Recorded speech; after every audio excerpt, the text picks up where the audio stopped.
Hello, my buddy. Welcome back to English with Luna. Today, we're going to talk about something very simple, but very important: how to keep a conversation going in English. Not how to use perfect grammar, not how to use advanced vocabulary, just how to continue talking. Because maybe this has happened to you. You start a conversation in English, you say something simple, the other person answers, and then your mind goes blank. You don't know what to say next. You feel the silence, you feel nervous, and suddenly the conversation ends. Not because your English is bad, but because you don't know how to continue. And that can feel frustrating. Especially at A1 or A2 level, you usually know basic sentences.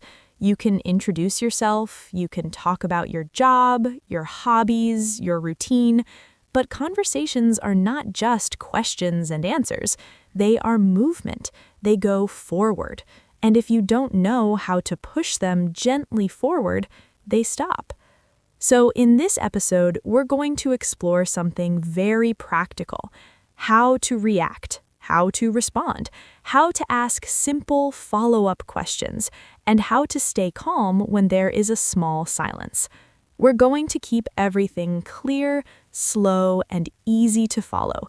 No complicated structures, just real English that you can actually use today. And as you listen, I want you to imagine real situations. Maybe talking to a coworker, maybe meeting someone new, maybe speaking with a classmate. Picture it in your mind, because conversations are not about perfection, they are about connection. And connection starts with one simple decision: don't stop after one sentence. All right, let's continue. So, why do conversations die so quickly when you're learning English? It's not because you don't know enough words, and it's not because your grammar is terrible. Most of the time, it's because you're focused on survival instead of connection. At A1 or A2 level, your brain is working very hard just to build one correct sentence. You think about the verb, you think about the tense, you think about pronunciation. So when you finally finish speaking, your mind feels tired. And in that moment, you stop. You wait. You hope the other person continues. And if they don't, silence appears. Silence feels uncomfortable, especially in another language. In your native language, silence is normal. You can think while speaking. You can improvise. But in English, silence feels like failure, like you did something wrong. So you panic a little. And when you panic, your brain closes instead of opening. Another reason conversations stop is because many learners treat conversations like interviews. Question, answer, stop. Question, answer, stop.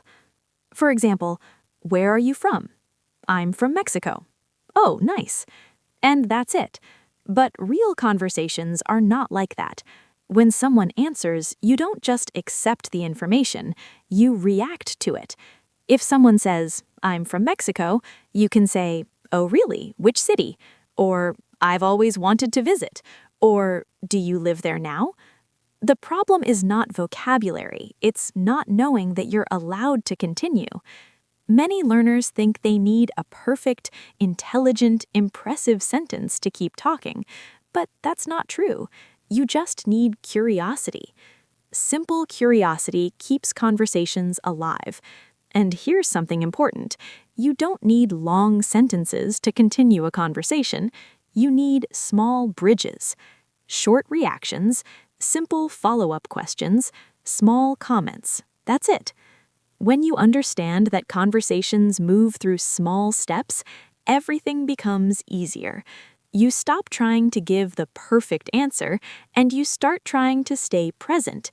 And staying present is much more powerful than speaking perfectly. Because fluency at this level is not about speaking a lot. It's about not stopping too early. So now let's talk about what you can actually do in real life. Because understanding the problem is helpful, but you need something practical, something you can use the next time you speak English. The first shift is very simple. Don't treat your answer as the end. Treat it as the beginning. When someone asks you a question and you answer, add one small extra sentence. Just one. It doesn't need to be long. It just needs to continue the idea. For example, if someone asks, "What do you do?" you might say, "I work in an office." And normally you would stop there. But instead of stopping, you add something small. "I work in an office and I usually help customers." Or, "I work in an office, but I'm thinking about changing jobs." Now the conversation has something to move toward. Another powerful habit is reacting before asking a new question. Let's say someone tells you, "I'm studying engineering." Instead of immediately asking another question, you can react first. "Oh, that sounds difficult," or "That's interesting," or "Wow, that must be challenging." These reactions are short, simple, and very natural, and they create connection. They show you're listening. After that, you can ask something small, like, "How long have you been studying?" or "Do you like it?" See how the conversation flows more naturally? You don't need advanced vocabulary for this. You need patterns. React, comment, ask something simple. That's the rhythm. Another technique that helps a lot at A1, A2 level is using why and how questions instead of only yes or no questions. For example, instead of asking, "Do you like your job?" which can end with, "Yes, I do," you can ask, "Why do you like your job?" or "What do you like about it?" Now the other person has to explain more, and when they explain more, you have more material to react to. And remember this, you don't need to speak fast. If there is a small pause, it's okay. Take a breath, think of one small comment, one small follow-up. That's enough. Conversations are not built with perfect paragraphs. They are built with small bricks. One reaction, one extra sentence, one follow-up question. And when you practice this consistently, something interesting happens. You stop feeling like you're surviving the conversation. You start feeling like you're part of it. That's when speaking becomes lighter. There's something nobody really tells you about conversations in another language. They feel more intense than they actually are.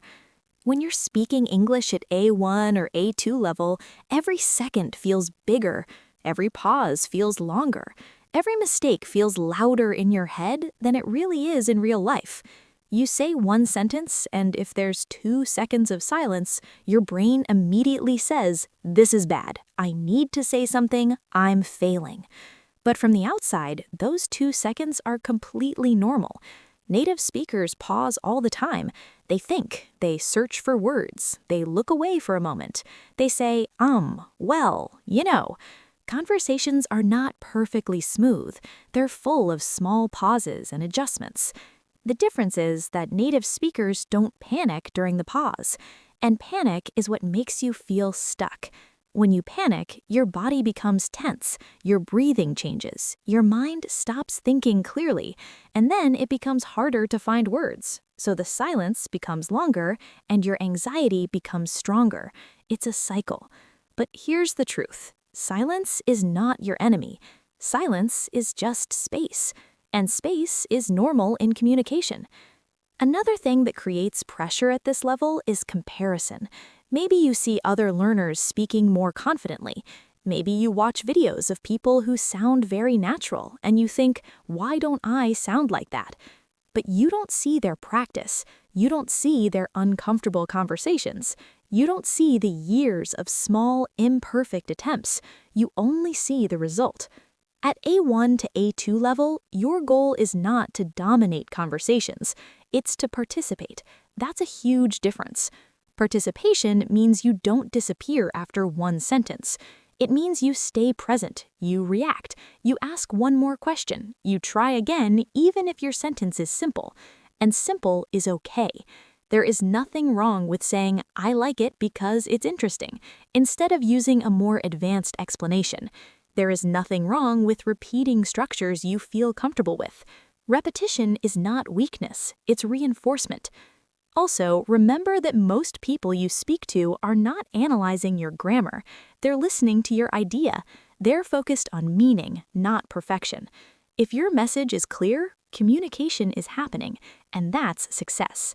So if you ever feel nervous in a conversation, don't try to suddenly become more advanced. Don't try to impress. Just slow down internally. Take one breath. Say one simple sentence. Add one small reaction. That's enough. Growth at this stage is quiet. It doesn't feel dramatic. It feels like slightly less fear, slightly shorter pauses, slightly more willingness to continue. And that's real progress. You are not behind, you are building, and building takes time. So before we finish today, I want you to think about something simple. The next time you speak English, don't focus on being impressive. Don't focus on speaking a lot. Just focus on not stopping too early. If someone asks you something, answer, and then add one small sentence. If someone tells you something, react, even if it's just, "Oh, really?" or "That's interesting." If there is a small silence, don't panic. Let it exist for a second. Breathe, then continue. That's your practice for this week. Not perfection, not speed, not advanced vocabulary, just continuation. And maybe at first it will feel uncomfortable. Maybe you will still hesitate. That's okay.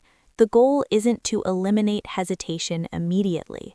The goal is to stay in the conversation even when you feel it. Because every time you stay instead of escaping, your confidence grows a little. And one day, without noticing exactly when it happened, conversations will feel lighter. You won't think so much about grammar. You won't feel that intense pressure during pauses. You'll just talk. Not perfectly, but naturally. And that's fluency at this level.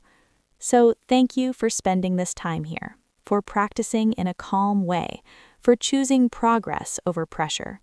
Keep your sentences simple, keep your reactions real, keep going one step further than you normally would, and I'll talk to you in the next episode.